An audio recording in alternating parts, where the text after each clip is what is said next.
Bine ai venit la Mommy Has a Podcast, un proiect dedicat transformărilor prin care trec femeile atunci când devin mame. Te invit să afli ce se întâmplă în lumea interioară a mămicilor, cea în care au loc și iubirea necondiționată și gingășia, dar și grijile, regretele, panicile și frustrările. Sper că această experiență să te ajute să privești maternitatea cu mai multă compasiune. Hai să le judecăm pe mămici mai puțin și să le iubim mai mult. Bună! Bine ai venit la Mommy Has a Podcast. Mă bucur foarte mult că ai ajuns aici și că ne urmărești. Iar invitata de astăzi este o femeie pe care o admir foarte, foarte mult. Am cunoscut-o recent, dar mi-a ajuns așa direct la inimă, pe scurtătură cum ar veni. Sunt foarte încântată că avem discuția asta și sunt super entuziasmată să aflu lucruri pe care nu le știu încă, dar probabil le simt și atât. Ok. Bună, Oana! Bună! Bine ai venit la Mommy Has a Podcast. Mulțumesc că m-ai invitat. Spune-mi, te rog, hai să începem cu începutul. Spune-mi despre cei doi copii ai tăi, despre cei doi îngerași. Îngerași? Îngerași, da. Îngerași. Și varianta mea, dragon și dragonesă. Cel mai bine așa. Îngerași. Da, cei doi copii ai mei. E greu, încă nu am asimilat informația că sunt mamă de doi. Încă se așează. Lara, care are aproape 4 ani, e foc, așa, mi se pare mie.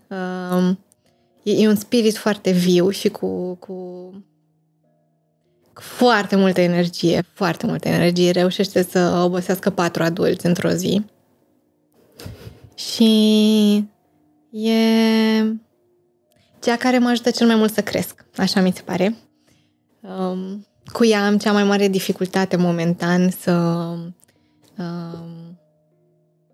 reușesc să mă conectez la această vârstă, la vârsta asta de aproape 4 ani, și mă bucur tare mult pentru ea, adică mă bucur că a venit la mine. Și cu ea am o energie din asta, cum spuneam, mai de foc, mai aprinsă, mai... Cu Liam, în schimb, care are 7 luni de ieri. Mulțumim înainte. Mulțumim. Sunt mult mai așezat. Și deși în sarcina cu el am fost mult mai agitată, mult mai anxioasă, mult mai supărată, cu momente de depresie, cu momente de tristețe, cu el sunt într-o energie mult mai blândă, mai nu știu, mămoasă, mai mămoasă parcă pe el. Și el este mult mai blând. E momentan, are 7. Să vedem. Dar se încarcă personajul. Se încarcă, exact. Nu e loading încă. Dar el e foarte blând, el, așa, adică zâmbește mult, acceptă foarte mult, mai ales de la surioara lui, acceptă și multă bătaie. Dar e parcă mai apă, așa mi se pare, mai flow, așa, mai... Ceea ce e ciudat, că mi se pare că mă așteptam ca Lara să fie mai în flow, așa, și el mai aprins, dar e invers. Da. Și mi-am dorit foarte mult să am și băiat și fată, foarte mult. Chiar mi-am dorit băiat de la început, adică înainte să o am pe Lara, îmi doream băiat. Și a venit Lara și apoi a venit băiatul. Deci am așa 2 copii momentan, cel puțin, care se completează, îmi pare. Adică unul mai blând și unul mai agitat. Nu știu cum e agitat. Da. Îmi spunea Ștefan zilele trecute că copiii știu unde vin și în ce condiții vin. Adică nu... Eu aveam teama asta, că măi, Călin e prea mic și dacă ar fi să vină și surioara lui, cum se simte, cum s-ar simți, cum... Și mi-a spus, copiii știu foarte bine când ne aleg cum suntem și sunt foarte împăcați cu chestia asta și mi s-a părut foarte... Așa am simțit că mi se iau... O ușurare, nu? Da. Da. Eu chiar... Da, și eu cred că el când a ales știa unde vine. Adică... Care sunt condițiile? Care sunt condițiile și la ce dinamică. Și chiar am o prietenă al cărui copil i-a spus, înainte ca ea să știe că e gravidă, i-a spus: mami, să știi că am o surioară, e la tine în burtă și am ales-o aseară. Și peste... Și peste... Și prima când spun chestia asta, mi trec așa fior. Și peste 2 săptămâni a aflat că e gravidă și pe aceea a aflat și că e fetiță. Și da, el spune că a ales-o, adică a avut... am avut o discuție înainte. Așa că cred că și Liam cu Lara s-au înțeles ei acolo înainte. Da. Au făcut pactul înainte. Au făcut un pact, da. Nu știu eu de el, dar ei știu. Da. Cum e procesul acesta pentru tine? Cum a fost să fii prima dată mămică? Ți-ai dorit tot timpul să fii mămică? Da. Mi-am dorit tot timpul să fiu mămică de 3. Ce specific! De 3, da. Am avut... de când eram mică voiam chestia asta că să adopt. Și am zis că o să fac 2 ai mei și unul îl voi adopta. Bine, acum n-am înțeles foarte multe despre asta la 12 ani când ziceam chestia asta. Dar în continuare cumva a rămas chestia asta cu mine de 3. Și chiar și soțul meu, când ne-am cunoscut, tot asta spunea, că ar vrea 3. Acum, deci mi-am dorit tot timpul să fiu mămică. Dar nu am înțeles exact amplitudinea... Ce înseamnă de fapt? Amplitudinea de a fi mămică. Da. Sinceră să fiu, prima experiență de mămicenie mie mi s-a părut foarte faină. Adică am avut o sarcină foarte frumoasă, am avut o sarcină ușoară, Lara a dormit, a fost un bebeluș, cum să zic, care nu mi-a pus foarte multe dificultăți ca bebeluș. A dormit, a mâncat, a avut niște alergii, le-am tratat ok, ea avea 3 luni când a fost lockdown-ul, deci am stat anul acela cu ea cât a crescut destul de închiși, noi cu noi acolo. Și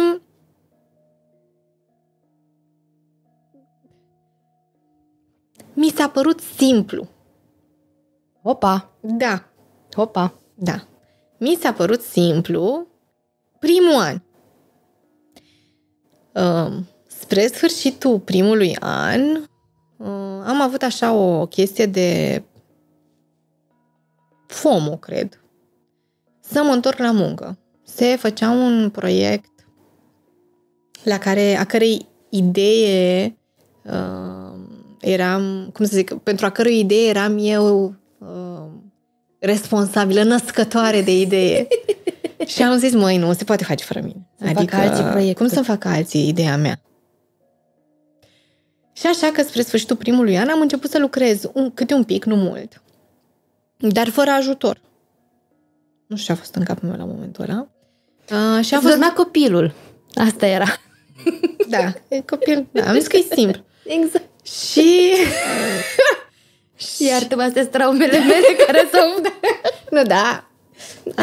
Și m-am apucat să lucrez, din păcate, cu 3 persoane cu care nu mai lucrasem înainte. Adică se schimbase echipa în timp ce am fost eu în maternitate.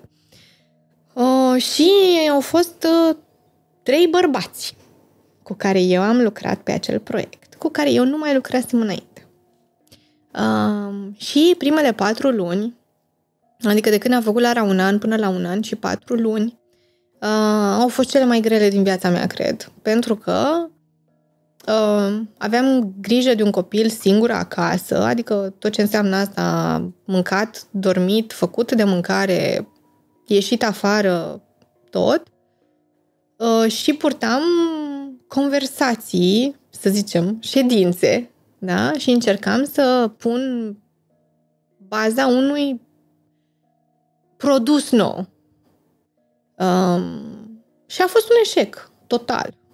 Total. Adică pe toate părțile, în sensul în care m-am lovit în primul rând la muncă de incapacitatea mea. Nu mai uitam de lucruri, nu mai știam să pun în calendar. Efectiv, deci după un an nu mai aveam obiceiul de a pune în calendar lucruri. Mi era foarte greu să mă concentrez în timpul ședințelor pentru că alăptam și închideam camera, deschideam camera, închideam camera, deschideam camera. Sau mă uitam după un bebeluș care a început să meargă și se urca și escalada pe televizor și pe cutii, sau era foame, sau era somn și eu nu eram destul de atentă la ea și nu mă prindeam ce se întâmplă. Și pe de o parte eram foarte supărată cu mine, adică era o incapacitate a mea. Pe de altă parte, eram foarte supărată în interacțiunea cu colegii mei care nu numai că nu înțelegeau ce se întâmplă, dar efectiv în dinamica respectivă am început să mă simt proastă e cuvântul, incapabilă, adică efectiv incapabilă. Și mă dur foarte tare.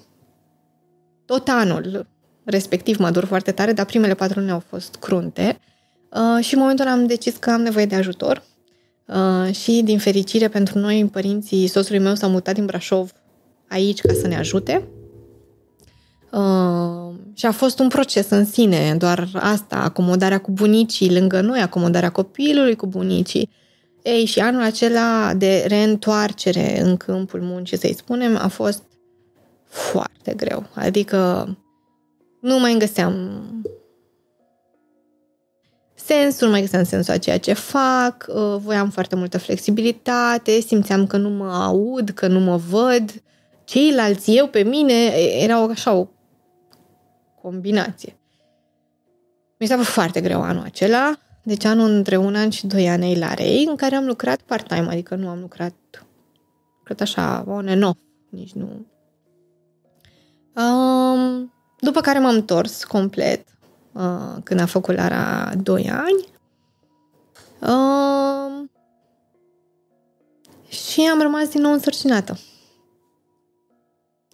Și în anul ăsta în care cumva mă obișnuisem cu ideea de a lucra cu un copil, dar în timp ce căutam altceva și în timp ce am lansat un alt business, pentru că simțeam că vreau să merg pe calea antreprenoriatului și că e mai ok așa, adică muncești mult, dar muncești când vrei.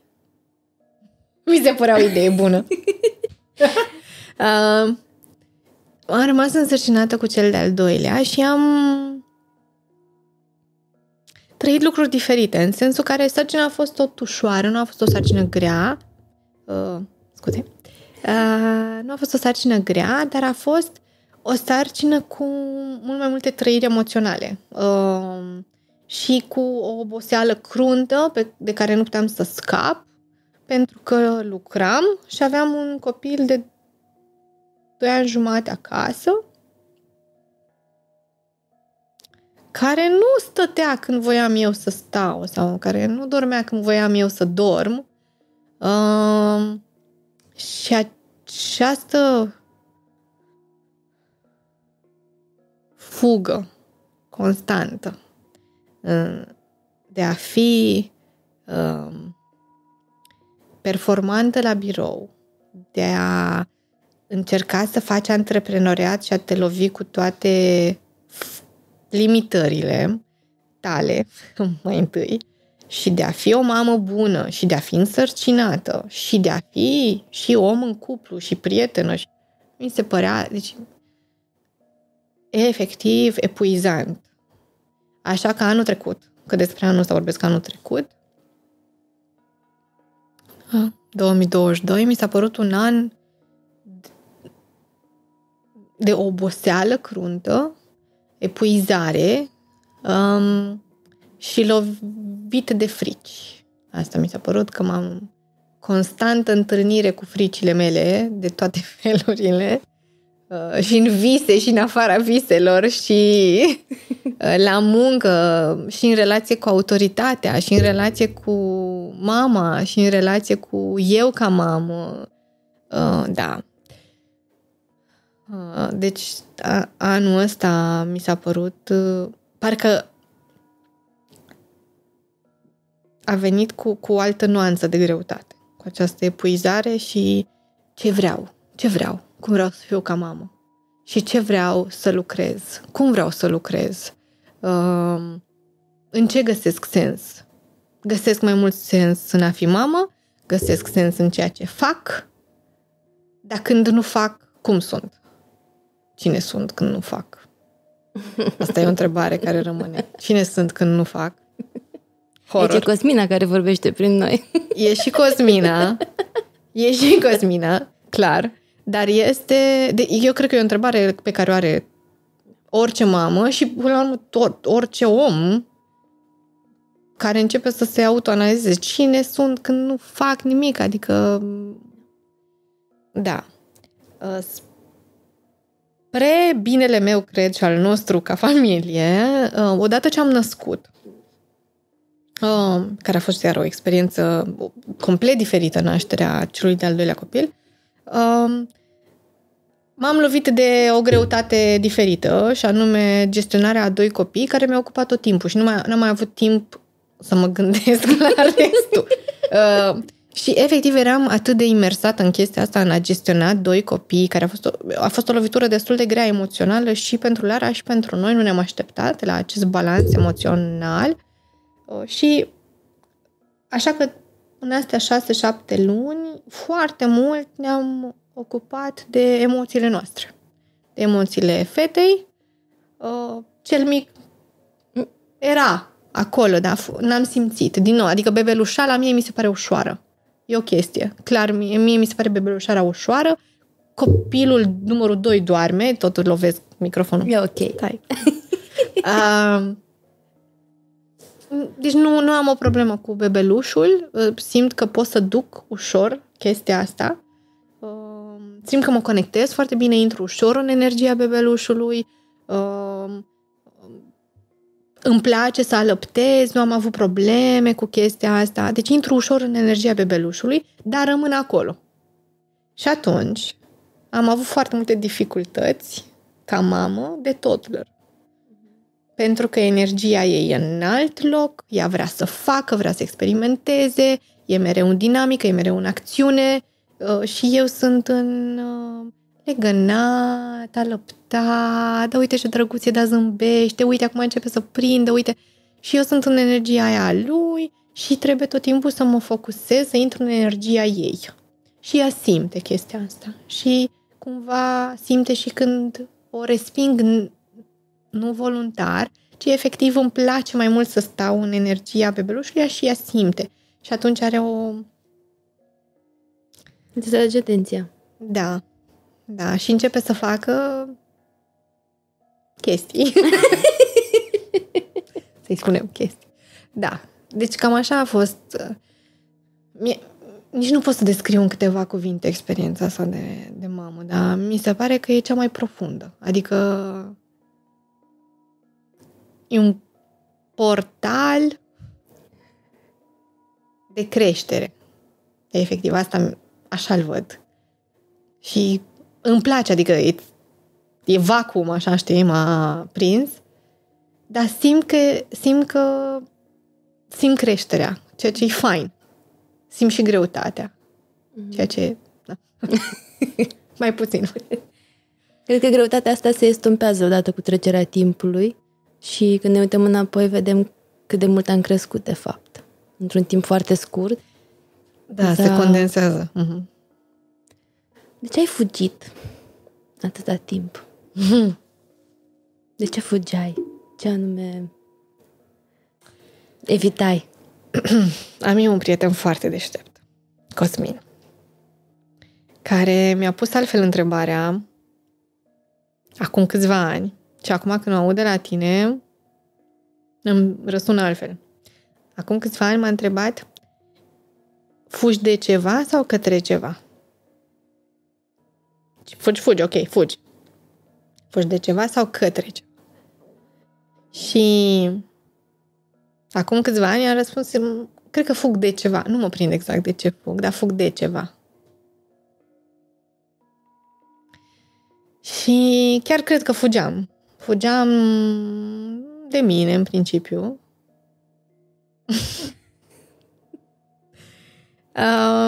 Și fugeam de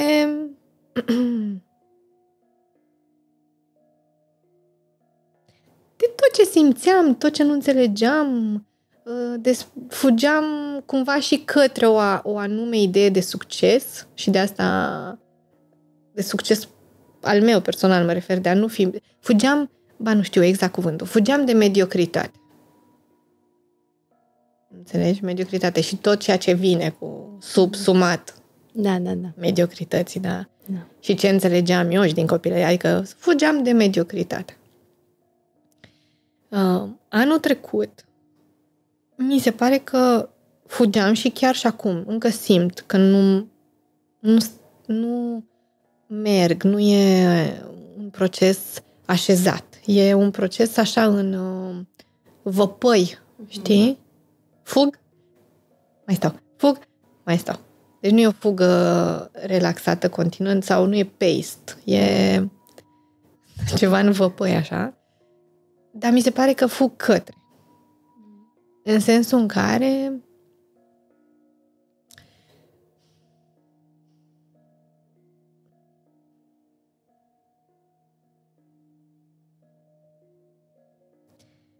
nu îmi mai e teamă să mă uit la... Mie să plâng, dar nu știu de ce. Nu mai e teamă să mă uit la trecut și să văd și să-l înțeleg. Și vine cuvântul rădăcini în minte. În ultimul an, jumătate, m-am uitat foarte mult la de unde am pornit, cum am pornit, la familia mea, la locul în care am crescut. Și mi se pare că le dădeam deoparte. Nu-mi plăceau multe lucruri și în loc să stau cu ele și să mă uit la ce nu-mi place, dar și la ce era bun, le dădeam deoparte. Fugeam și de ele, cumva. Și practic fugeam de mine, că sunt de acolo, adică nu se poate schimba chestia asta. Și acum mi se pare că fug către ceva, adică către așa, o variantă palpabilă pe care o simt a mea, mai bună, dar nu în sensul ăsta așa peiorativ, varianta mea mai bună, ok. E ceva palpabil, adică simt un bine interior care crește și mi se pare că alerg către el, că m-am prins cum să îl dobândesc mai des.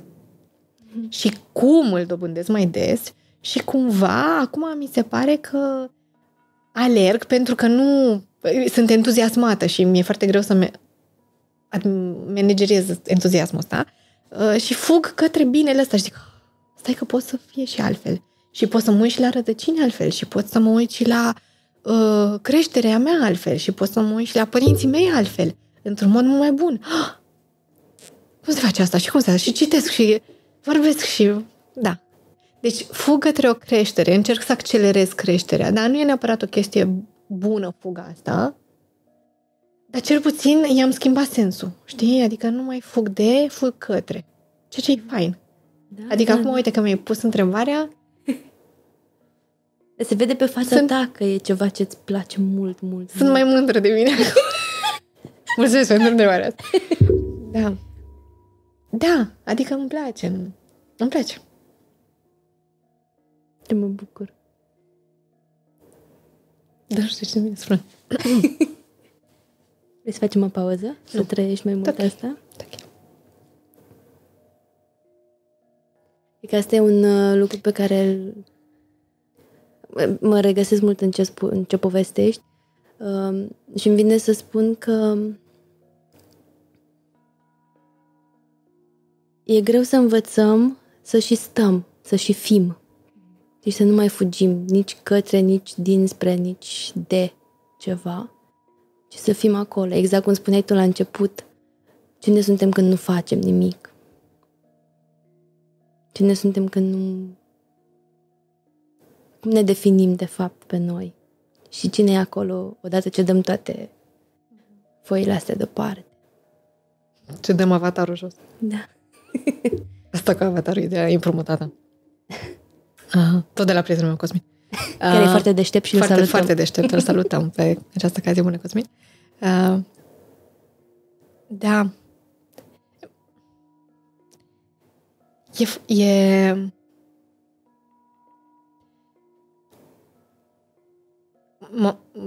Mi-a apărut destul de des chestia asta cu să fiu versus să fac. Cred că e normal și cred că ne apare mai multora în ultimul timp, cel puțin, și mai ales de când am stat închiși noi cu noi. Cred că apare mai des asta cu să fim. Și în engleză e drăguț că e human being, nu e human doing. Exact. Îmi place chestia asta, e human being.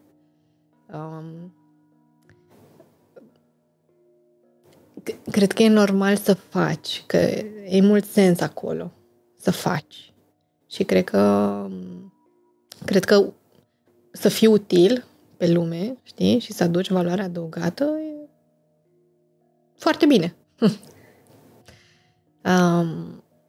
Dar mă uitam că vorbim de mămicenie, nu? Și de a fi mamă. Nu te simți tot timpul utilă. Adică, ba chiar tinzi să te simți mai mult inutilă când stai cu bebelușii. Sau nu stai. Dar totuși, știi, e concediu de maternitate. Nu? Ideea e că e concediu, nu că muncești ceva sau că stai cu bebelușul acasă. Nu stai. Știi? Și chestia asta de a fi acolo, doar de a fi, mie mi se pare foarte complexă. Și chiar acum câteva zile am avut o discuție cu soțul meu pentru că îmi dădeam seama că zona asta, sau cel puțin pentru mine, partea asta, știi, feministă, de a fi egali, în drepturi, acțiuni, remunerații și așa mai departe, are un downside mare pe partea asta de a fi mamă. Pentru că am avut zile în care tot ce am putut să fac a fost chiar să stau cu bebelușul, în sensul în care am alăptat, l-am schimbat, l-am scos afară, da? Am avut grijă de el și am fost acolo, prezentă, pentru orice a avut nevoie. Dar o zi ca asta este foarte obositoare și tin să te simți inutil. N-ai făcut nimic. Pentru că aplici acel standard. Ce înseamnă să faci ceva? Ce înseamnă să fii util? Să fii util, ce înseamnă să fii eficient. Din perspectiva cui? Da, exact. Că în același timp, din perspectiva copilului, tu ai fost poate mai utilă decât în alte zile. Absolut. Poate am fost cea mai utilă. Exact. Dar e foarte... Îmi dau seama că, cel puțin pentru mine, a fost foarte greu ca mamă și ca femeie să încep să-mi schimb definiția eficienței, utilității, să știu că e ok să fiu acolo. Doar să fiu. E foarte greu să faci asta. Și noi, spre exemplu, am avut 2 ani ca și cuplu în care soțul meu a avut un succes de carieră și financiar foarte frumos. Și n-am reușit să fiu acolo. Din mai multe puncte de vedere. Odată că nu am reușit să nu intru în competiție. Am intrat ușor în competiție cu el și simțeam că nu se vede la fel succesul de mamă.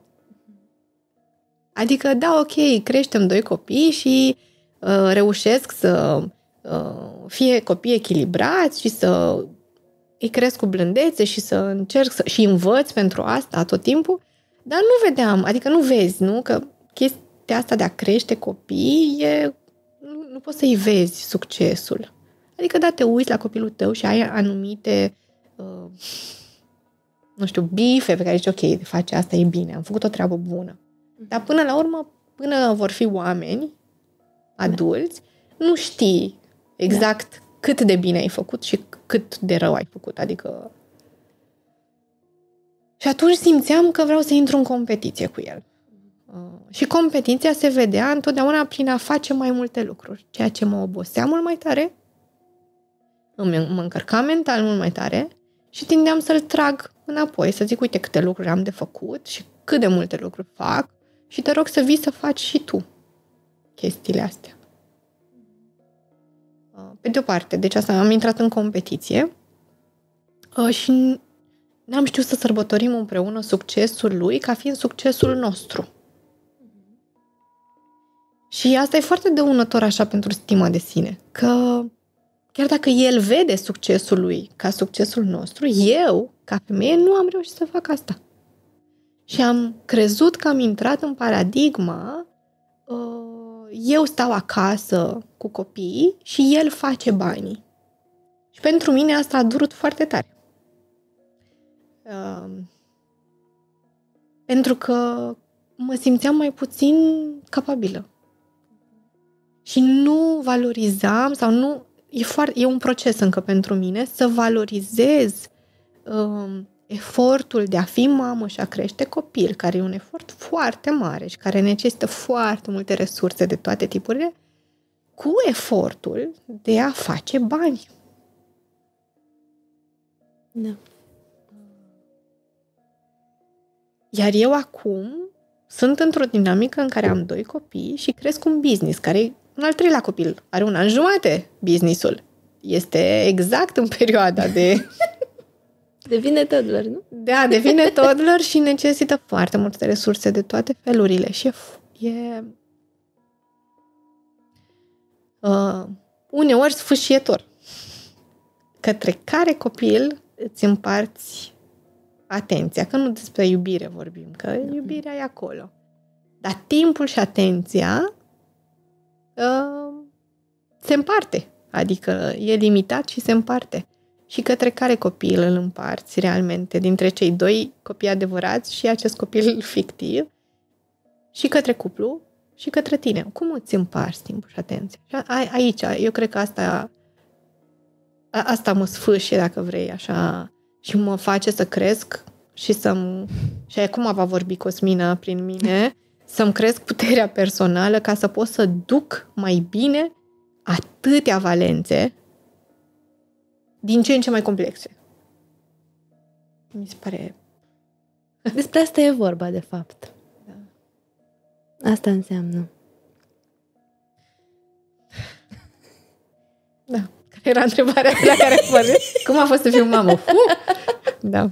Vorbeam zilele trecute cu soțul meu despre valențele astea pe care le vedem la noi de când am devenit părinți. Și la care credem amândoi că nu am fi avut acces în alt context decât atunci când a venit Călin și ne le-a arătat. Uitați, doamnelor și domnilor, aveți acest pile of bullshit. Da. Let's clean it up. Și cred că de asta e important să discutăm despre ce înseamnă să devii mamă, să devii părinte. Pentru că se intercalează așa foarte tare și transformările foarte dure prin care trecem odată ce apare copilul în viața noastră, dar și definițiile pe care le avem dinainte de la societate despre ce înseamnă să fii femeie de succes, ce înseamnă să fii mamă, ce înseamnă să fii om de afaceri, ce înseamnă să fii succesul, ce înseamnă succesul, ce înseamnă mediocritatea. Ești mediocră dacă stai acasă cu copilul? Ești cu adevărat în concediu când stai acasă cu copilul? Îmi spunea Nu. Nu, să clarificăm, nu. Îmi spunea un coleg, dacă nu ai salariu, ești în concediu. Nu, asta nu e muncă. Tu ești în concediu. Dar, de fapt, adevărul adevărat este că să crești un copil este un job 24/7. Nu a început ziua la ora 9. De când nu ți-a început ziua la ora 9 de când ești mamă? Și s-a terminat la 5. Și ai avut și pauză de masă, liniștită. Nu e un concediu clar, adică mie nu mi-a mai început ziua la ora 9 deloc. Să nu exagerez, am mai avut duminici în care mi-a luat soțul copiii și am dormit până la 9. Dar mie mi se pare totuși că noi suntem foarte norocoase aici, în țară. În sensul în care să ai 2 ani cu copilul tău este neprețuit. Adică nu e ceva ce noi avem și foarte multe femei nu au. Și eu cred că societatea e mai bolnavă din cauza asta. Din cauza faptului că mamele nu apucă să stea cu copiii acasă. Am prietene în multe țări care au născut în alte sisteme în care la 4 luni au trebuit să se întoarcă. Am prietene care au ales să rămână acasă neplătite. Adică să-și extindă concediul de maternitate, tocmai pentru că li se părea important să stea acasă și au preferat să stea neplătite și să ducă soțul povara financiară ca să înțeleagă ceva din asta. Și mie mi se pare că, știi, pentru că avem chestia asta, începem să nu o valorizăm atât de tare și văd multe persoane care se întorc, inclusiv eu, care m-am întors înainte de expirarea celor 2 ani, tocmai pentru că ai aceste definiții în cap. Adică ai chestiile astea în cap, că trebuie să produci, trebuie să faci, trebuie să... Și...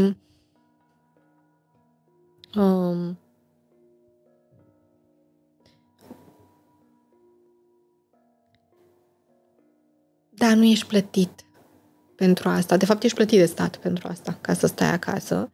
Și cred că nici n-ar trebui să, cum să zic, să luăm în considerare aspectul ăsta financiar, că nu contează. E neprețuit impactul tău asupra unui copil în creștere. Și atunci trebuie să fim acolo. Și faptul că nu putem să fim acolo și că ne e greu este e nenatural. Am ajuns să fim nenaturali cu chestia asta. Și să ne facem probleme pentru asta. Și cred că e bine că începem să căutăm echilibru acum. Adică pare că începem să ne căutăm echilibru. Pare că din ce în ce mai multe mame spun chestia asta. Mă uitam pe un grup de mame la primul bebe, unde o mamă a postat că nu se mai regăsește și nu știe ce să facă și îți dai seama, sute de comentarii și eu simt la fel, și am pățit la fel. Evident și comentarii, lasă că te obișnuiești, o să treacă. Așa e la început, toate. Da? Faptul că nu dăm spațiu să recunoaștem chestia asta și să vedem, ok, ce am putea face diferit? E normal să nu mai fiu la fel după copil.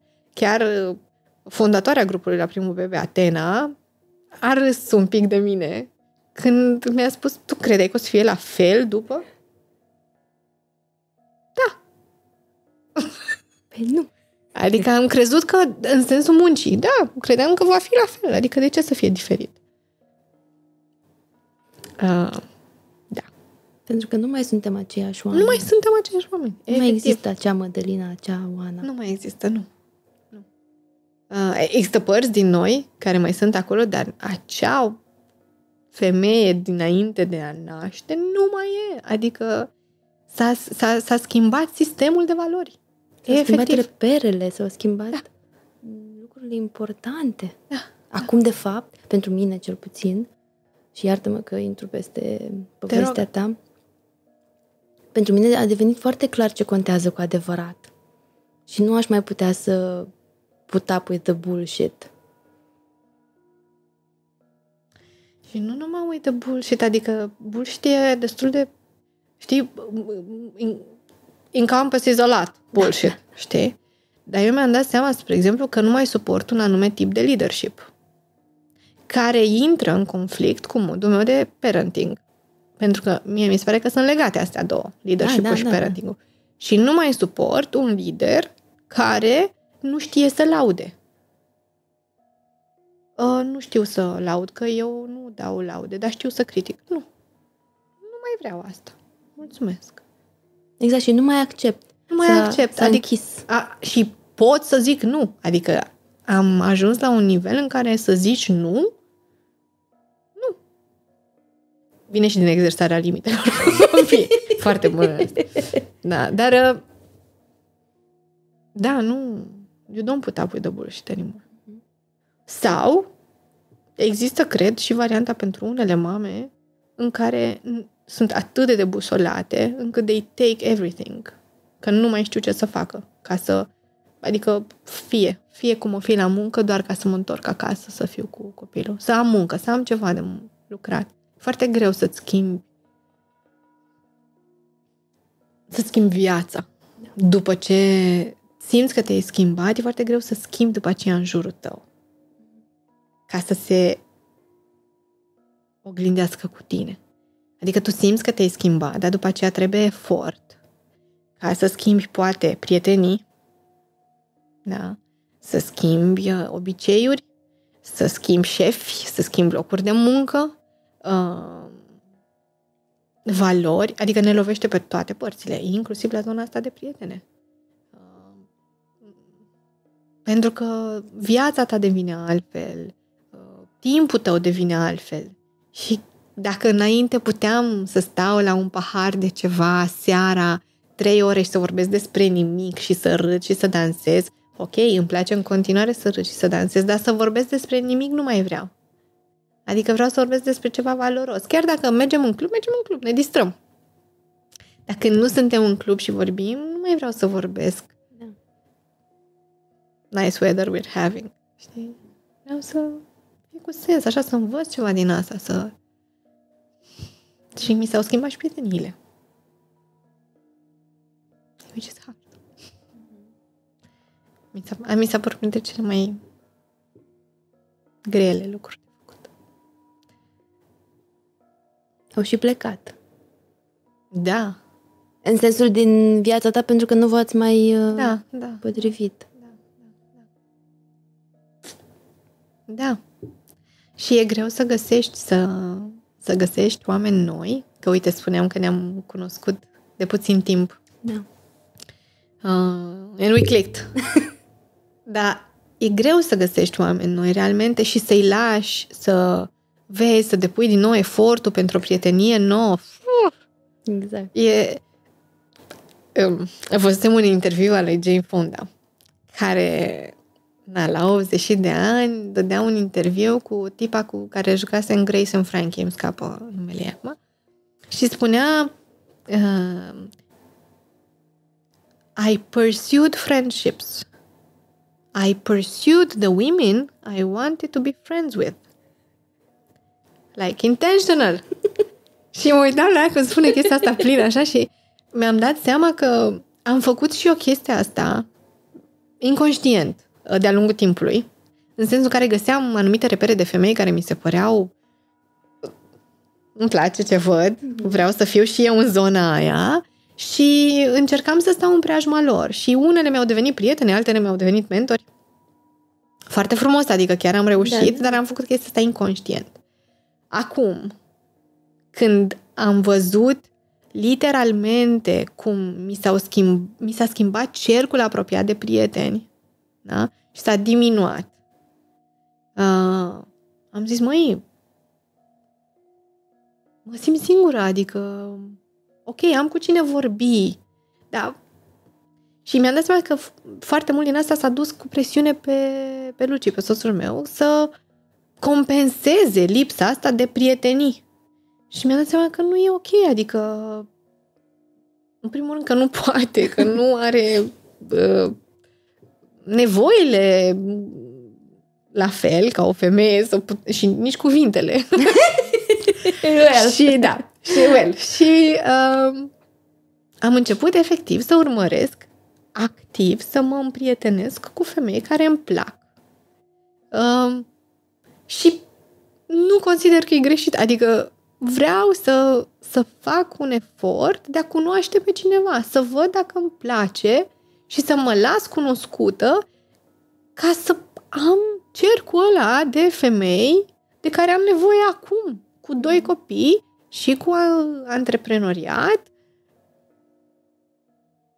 și să cresc cu ele, adică să ne învățăm una pe alta, să ne deschidem una pe alta și chiar am nevoie de chestia asta și eu vreau mai multe femei să facă asta activ, adică dom'le, îți place și să fim prieteni. Vrei să fii prietena mea? Exact așa. Exact. Un friend request. Da, un friend request, dar din ăsta, real life, adică... Dar și asta mi se pare mișto, că nu mai sunt prietenile la, da mă, o știu de ani de zile. Suntem acolo. Și a devenit foarte autentic totul.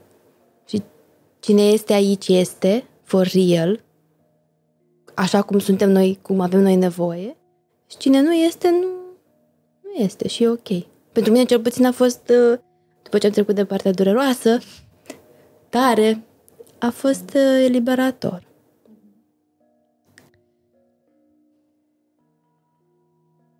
Da, și poate să nu fie acum, ci să fie mai târziu. Și asta. În sensul în care chiar perioade diferite ale vieții, it's ok. Adică nu înseamnă că dispare cu totul.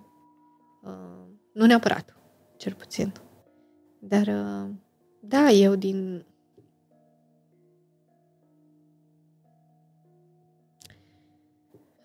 S-a schimbat destul de mult cercul meu de femei. Și prietena mea cea mai bună a rămas. E colega mea de bancă din liceu. Și chiar dacă eu am copii, ea nu are acum, e una dintre persoanele alea care reușește să simtă nevoia ta chiar dacă nu are copii. Și să fie acolo și să-i placă pe copii ca și cum ar fi a ei, adică am una care e așa și care e acolo de... Stai să fac matematică un pic. Deci de când aveam noi 14 ani, asta înseamnă de 22 de ani.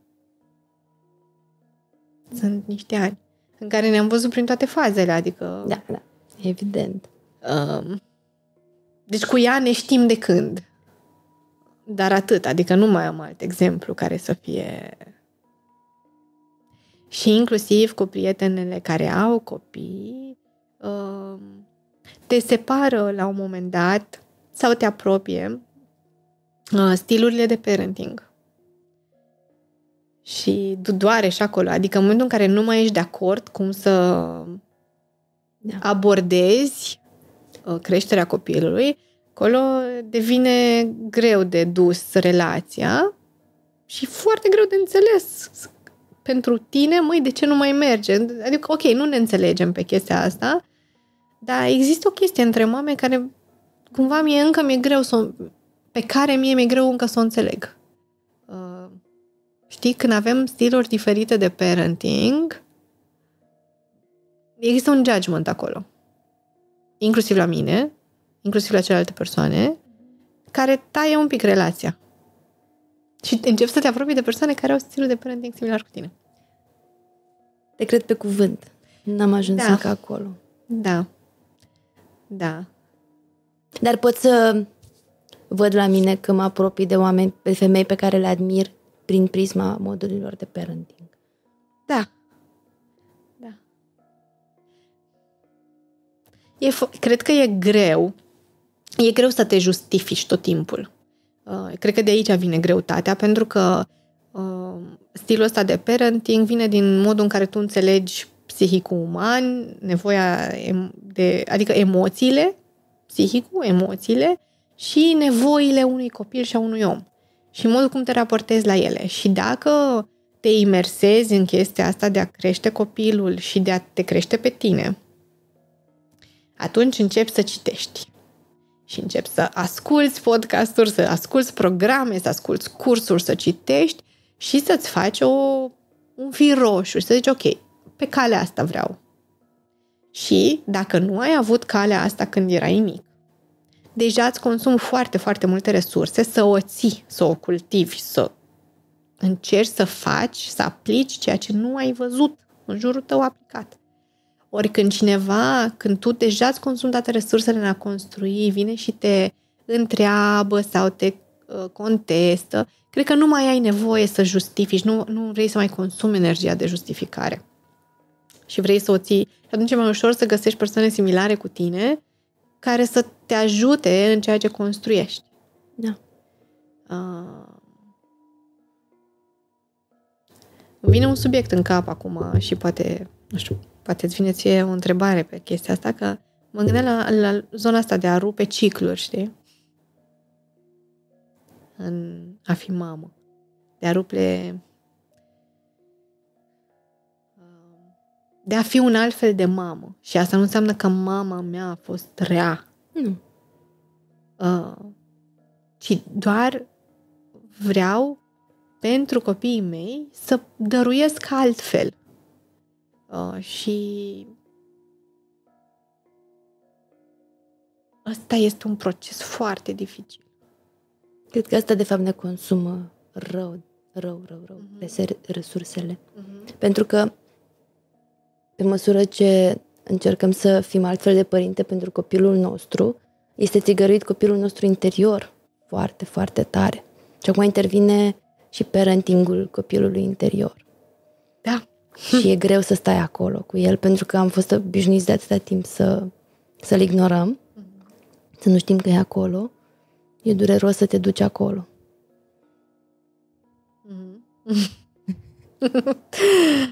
Prin prisma asta sunt curioasă ce fel de trigări îți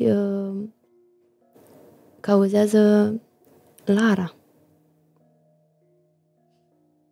Unde te apasă?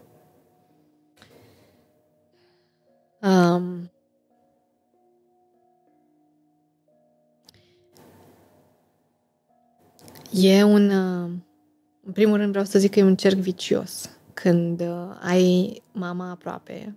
Mama mea a fost departe de mine nici nu știu, de la 18 ani când am plecat de acasă la facultate până acum 4 ani. Nu am stat una lângă alta, în sensul în care am fost partea mea de adult s-a format cumva în depărtare de mama și de tată. Iar când am născut-o pe Lara, ei doi s-au mutat aici, mai aproape de București. Și am început să ne vedem mai des, să interacționăm mai des și odată cu copilul, evident, mult mai des. Asta și pentru că mi-am dorit ca Lara să aibă o relație cu bunicii ei. Mi se pare foarte normal să avem relații cu bunicii noștri și să o las să-și construiască propria relație cu bunicii, nu relația mea cu părinții mei. Dar, evident că în momentul în care eu vreau să fiu mamă pentru Lara și mama să fie mamă pentru mine și mama să fie bunică pentru Lara, există acolo niște roți din astea pe care intrăm, care trigăruiesc chestii din copilărie. Ca să-ți răspund la întrebare. Lara mă trigăruiește pe mine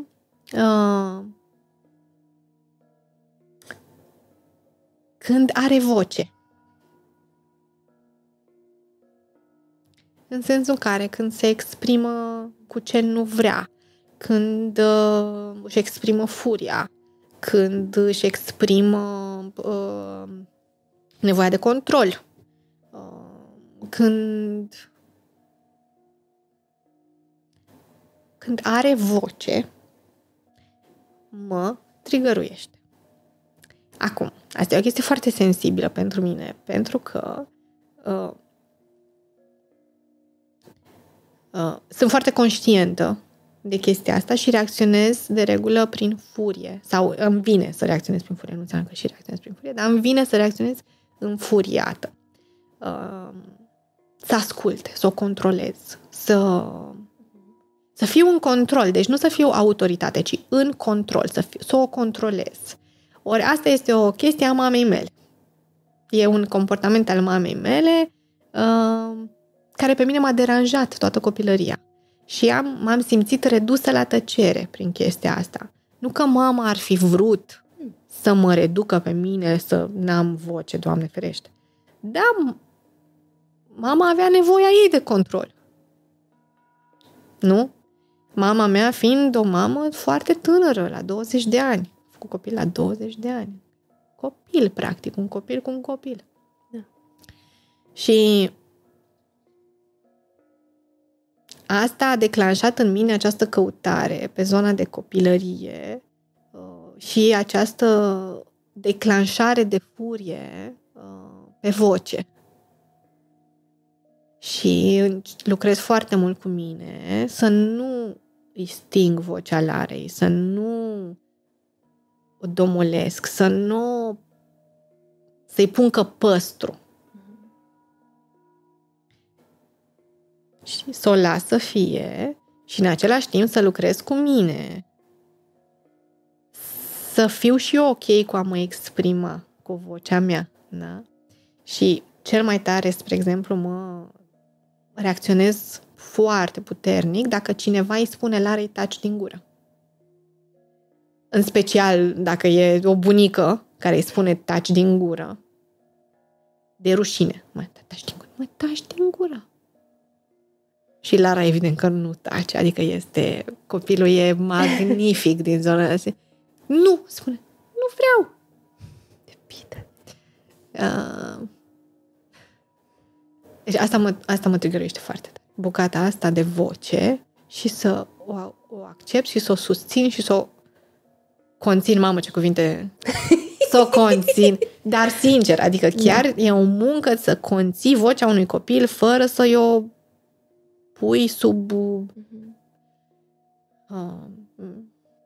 Da. Care sunt mecanismele care te ajută pe tine să nu îți pierzi cumpătul? Sau să te relaxezi după ce se întâmplă un episod din acesta? Cum?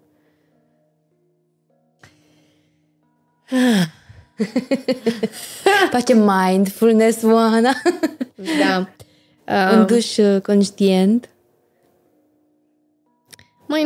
Adică încă ridic vocea, nu reușesc tot timpul nu-mi iese tot timpul să mă controlez. Ridic vocea, nu țip, dar ridic vocea din tendința de a controla. Dar ce mă ajută este să-i spun că sunt nervoasă. În sensul în care îi spun Lara, sunt foarte nervoasă acum. M-am enervat foarte tare, mă deranjează comportamentul. Nu tu, mă deranjează comportamentul, nu-mi place. Și am nevoie de un moment. Și spun, deci când spun cu voce tare mă ajută. Am nevoie de un moment. Lasă-mă un pic. Să mă calmez. Și ea se uită așa. Uneori mă lasă, uneori mă lasă, adică depinde. Am încercat să mă duc în altă cameră. Dacă mai am pe cineva cu mine în casă, îi spun, mă duc în altă cameră, lasă-mă un pic, am nevoie de câteva minute și mă duc și ventilez singură. Nu-mi place neapărat chestia asta pentru că nu vede procesul de calmare. E pe genul, mă duc în camera mea să mă liniștesc. Dar ajută dacă sunt foarte, foarte la limită. Mă ajută să nu mai fiu în preajmă, ca să nu arăt ceva ce nu vreau din starea asta de nervi. Deci merge foarte mult să spun că sunt nervoasă. Merge să pun muzică. Adică dacă simt că ne-am enervat foarte tare, zic, hai să facem ceva, să ne destresăm, să aruncăm așa, să... Și mai merge o chestie, dar e foarte... Nu merge la trigger extrem, dar funcționează, să-mi cobor tonul vocii. E ca și cum îmi vorbește mie cineva blând. Deci mi se pare așa un trick mental. Pentru că eu, de regulă, vorbesc destul de rapid. Uite, și acum, în discuția cu noi, încerc să vorbesc paced. Adică să-mi dau timp să gândesc înainte să vorbesc. De regulă vorbesc mai rapid. Sunt mai rapidă. Și vorbesc mai tare. Adică nu foarte tare, dar nu sunt un om care vorbește cu o voce cu tonul jos. Mai dinamică. Și încep să vorbesc exact așa cum vorbesc acum. Ok, mama. Și cobor tonul. Și în momentul în care cobor tonul e ca și cum cineva îmi vorbește mie pe un ton calm și mă calmez eu. Este foarte, mi se pare amuzant. Efectiv mă aud eu pe mine și zic, e ca și cum eu aș fi mamă pentru mine, nu știu cum să zic, știi? Da. Și cobor și zic, uite-mă că pot să fiu și blândă. Uite, există și asta. Există și chestia asta? Ce interesant. Și deci mă ajută asta. Da? E de exersat. Pe ea o ajută? Dacă Da. Dar la oricine, bine, foarte rar cineva se enervează când tu ești blând. Foarte rar. Adică o persoană calmă, de regulă va calma cealaltă persoană. Și e foarte interesant că mă calmează o voce mai cu tonalitate, știi? Da, asta funcționează, na. Am testat. Mecanismul tău. Mecanismul meu, da. Deci astea le-am găsit, pe acestea le-am găsit. Spuneai-mi la început că încă nu ai procesat faptul că ești mămică de 2. Mm-hmm. Poți să elaborezi? Să beau. Să beau un pic.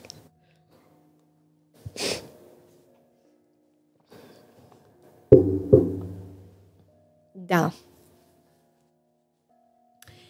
Păi nu am proces. Da, cum să elaborez? Mă gândesc.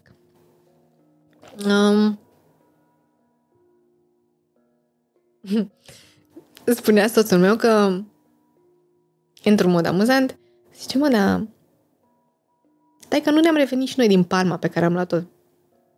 Și ce Palma? Zice, păi știi că atunci când am făcut prima oară un copil, am luat o palmă și ne-a luat ceva să ne revenim așa. Și eram, da. Și zice, da, dar noi am crezut că dacă mai facem unul, e similar.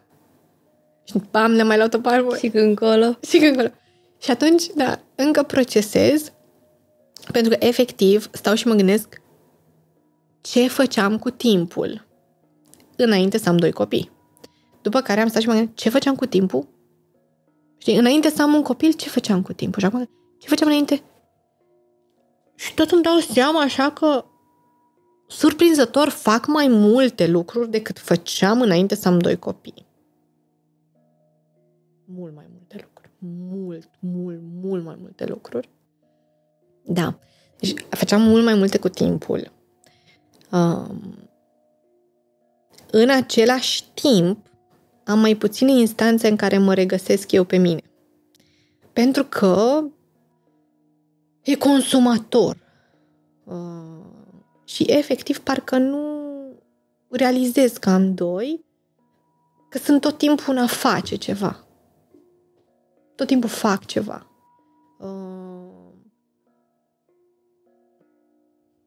Dar nu e asta, mai e ceva acolo. De ce nu realizez?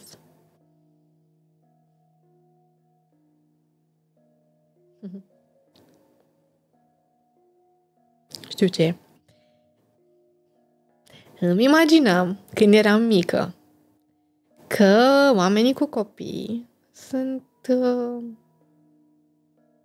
mult mai maturi, mai adulți, nu știu cum să zic, mai compozi, așa. Și când colo? Și când colo te trezești că ai 2 copii și you don't understand everything, adică nu ești niciun guru de adulthood. Ești încă în căutare, încă ai nevoie de răspunsuri, încă ai nevoie de educație, încă... Și mi se pare, pe alocuri că sunt copil în anumite instanțe, când mă gândesc la vârsta mea, am 35, fac 36, mi se pare că trebuia să fiu așa o doamnă cu 2 copii care are și un business, adică... Și nu mă simt o doamnă în sensul ăla. Adică sunt o femeie care are 2 copii și sunt așa... Wow! Și cum se face chestia asta? Adică n-am răspunsurile la întrebări și credeam că o să le am. Și atunci, pentru că nu le am impresia uneori că nu i-am pe ăștia 2 copii, că trebuie să mă mai updatez cu ce trebuie să fac ca să am 2 copii. Asta e, că trebuie să mă prind cum e să ai 2 copii ca să am 2 copii. Dar eu i-am deja. Și urmez un curs din ăsta de parenting.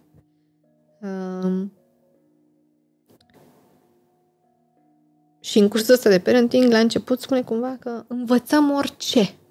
De ce nu am învățat și cum să fim părinți? Și eram, da, deci...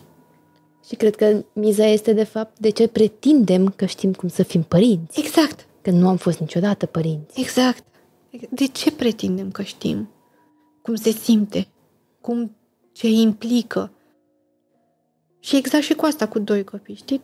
Am pretins, cred, în capul meu că să fii părinte de 2 la fel ca a fi părinte de 1. Nu e. Cred că nici de a fi părinte de 3 nu e la fel cu părinte de 2, dar probabil că de la un număr încolo se pierde semnificația. Dar nu e, adică am pretins că știu. Exact asta e foarte bine ai spus. Foarte bine ai spus. Deci am pretins în sinea mea că știu, mi-am dat seama că nu știu și cred că vreau să pun pe pauză informația că am 2 până am senzația că știu. Eu am trăit chestia asta când mi-au luat cea mai mare palmă peste față de când sunt mămică. Era Călin bolnav și plângea și noi nu știam ce să facem. Și am avut fix un moment din asta de out-of-body experience, care mă uitam în jur și nu înțelegeam de ce ne prefăceam că știam ce facem. De ce ne prefăceam?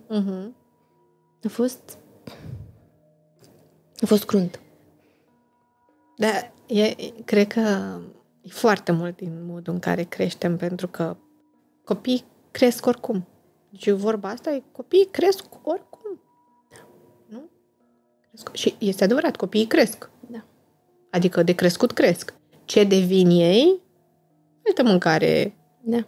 Dar de crescut cresc. Și cumva am preluat, eu asta cred, că noi am preluat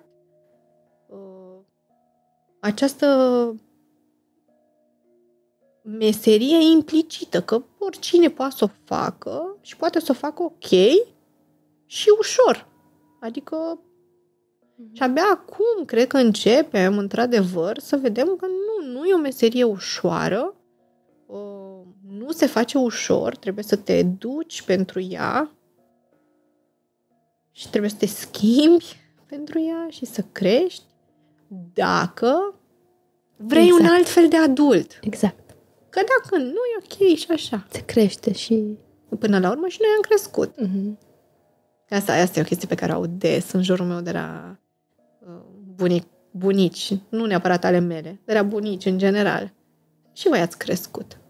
Da, corect. Da.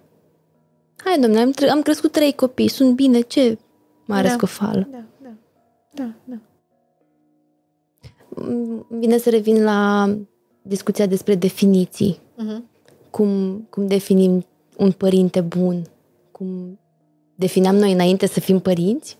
Și cum se schimbă lucrurile astea pe măsură ce tot dăm cu capul de... Uite, vorbeam cu cumnata mea, care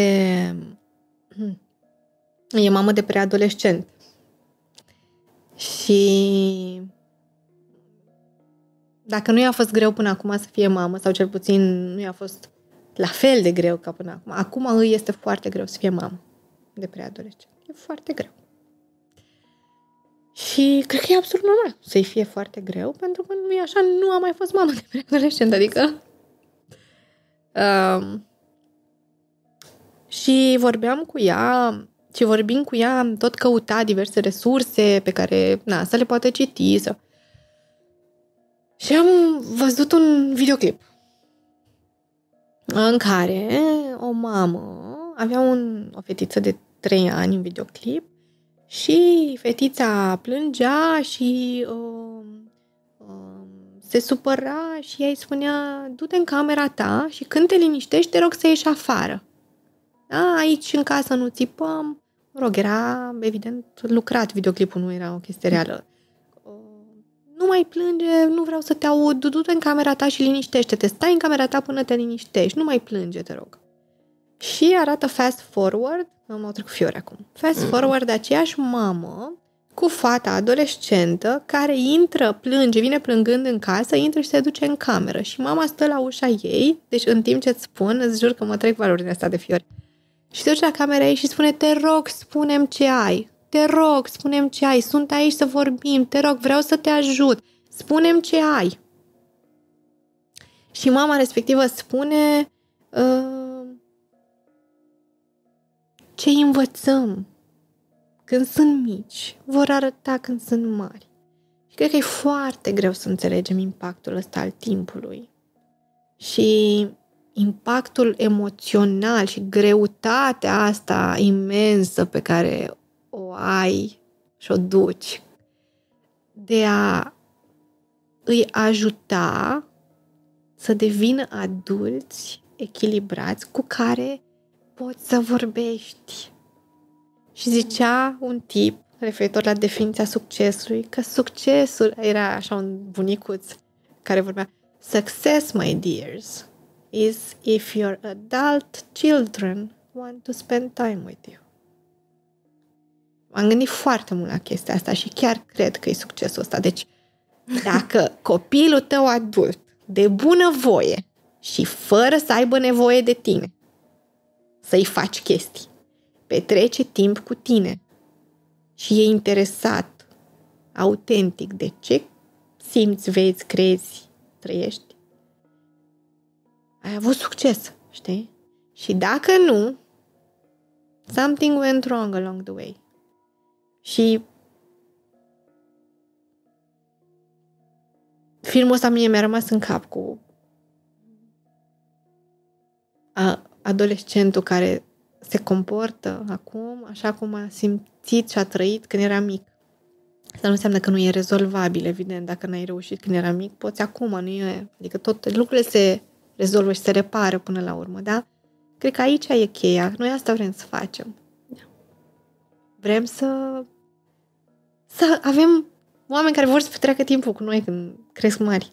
Nu să fugă. Nu să se bazeze pe alții. Nu să caute siguranța în alții. Să vină acasă, să meargă în vacanță cu noi. Și când au 20, și când au 30, să le placă, să aibă o cină cu noi.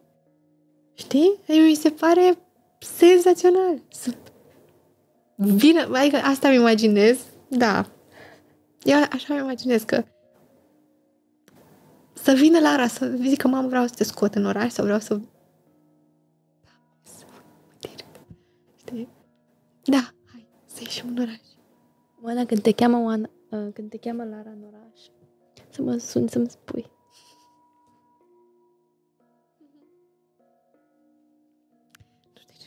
Nu vine, nu vreau să... nu plânge, nu plânge. Keep yourself composed. I'm past that.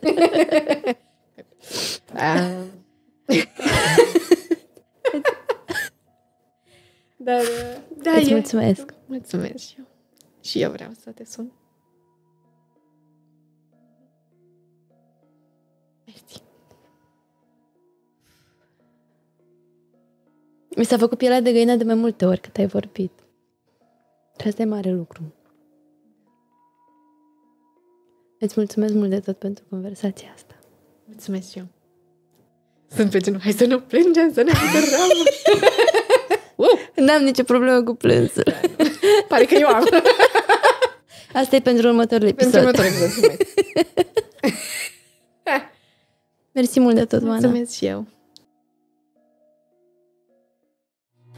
Mă bucur că ne-ai ascultat până la final.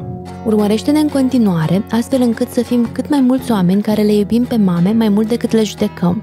Poți găsi toate episoadele pe platformele de podcast sau pe website-ul mommyhasapodcast.com.